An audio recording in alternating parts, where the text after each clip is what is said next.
Hi all, Len Holmes here, bringing you this month's tip on winning the battle for top talent.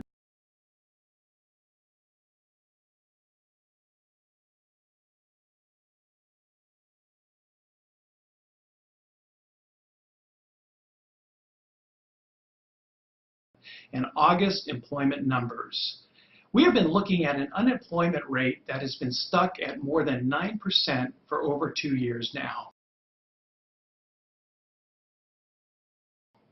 Yet the labor market is far from static. Total employment in the United States is turning over at a rate of 3 to 5% per month based on the industry.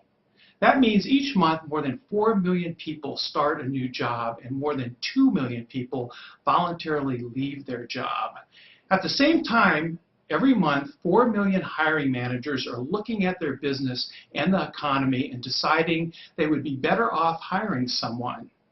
But when they make that decision, it's not just about replacing a warm body. It's an opportunity to change the direction of their workforce. Backfill workforce planning requires more foresight than just eliminating one position while adding another. In a backfill workforce plan, when someone leaves a company, you start by looking at what capabilities that person had and which are required immediately. Then you can work with HR or a search consultant to understand what talent is currently available to fit your basic requirements and which additional capabilities you may be able to include in that role. Well, it's September and the kids are going back to school and football season is moving into full gear, and I hope this message finds you, your company, and your family prospering. Good selling.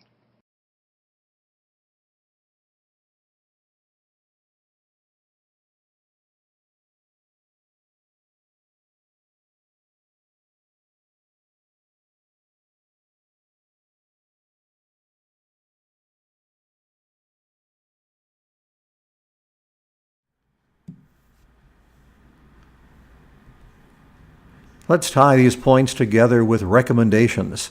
These can also serve as a valuable checklist for future web videos.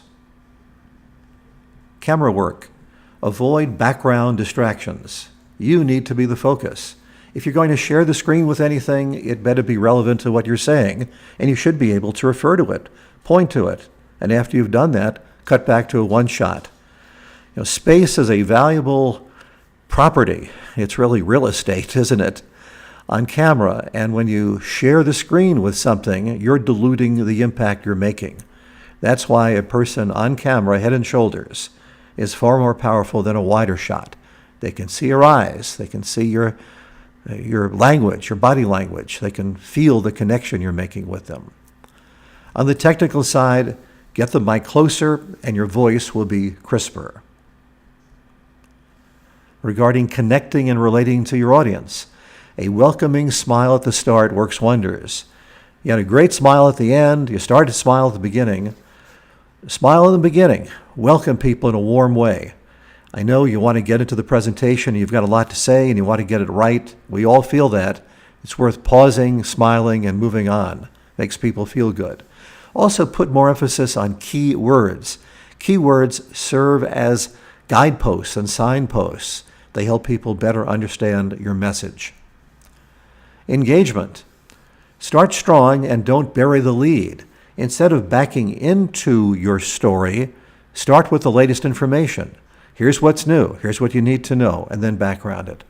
Also, when you can, tell a succinct, compelling story, a story that illustrates the point you're making.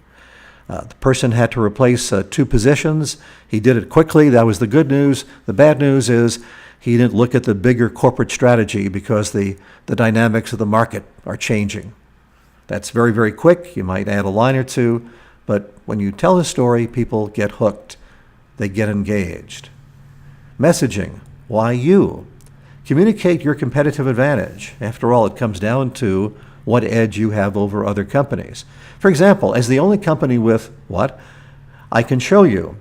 This kind of messaging is very persuasive. You're not making a big deal of how great you are by listing we're better here, here, and here, but you are weaving it into your conversation with your prospects. Length 90 seconds or less works best. Viewers prefer watching 2 short videos to a longer one. So when you can tighten it up, it's better. Very few people complain a video was too short.